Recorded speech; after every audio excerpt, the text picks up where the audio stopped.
In this example, we're asked to find an equation of a circle in general form. Find the center and radius of a circle given in general form. General form is where all your terms are on the left and 0 is on the right. The first thing you'll need to do is to group your x and your y terms and then move the constant term to the other side. So our constant of 16, we're going to subtract 16 and move it to the right side. Now that we have our variables grouped, our x's and our y's, we're ready to start completing the square process. So let's start with the first group, our x's. We look at our second term and we say half of 8. Half of 8 is 4, and 4 squared is 16. So we're going to add 16 to complete that trinomial. Let's take a look at our y's. Half of 10 is 5. 5 squared is 25. So we need a 25 to complete the square of this trinomial.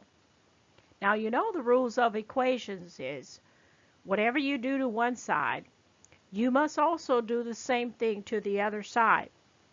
So that means if we add 16 and 25 to the left, we must also add 16 and 25 to the right side. On the left side, we can go ahead and factor the perfect square trinomials of the x group as well as the y group.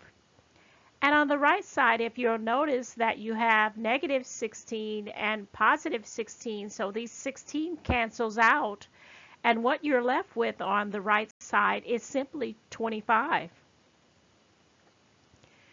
So now we have our equation of a circle. We have x minus 4 quantity squared plus y minus 5 quantity squared equals 25. And now that we have our equation, let's identify the center and radius. So recall that the center radius form is like so.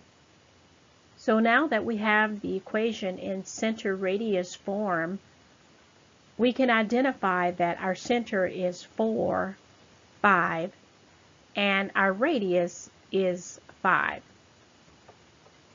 You can also think of when you have the equation and the equation of a circle form, all you have to do is take the square root there, and then you would be able to find what the radius is.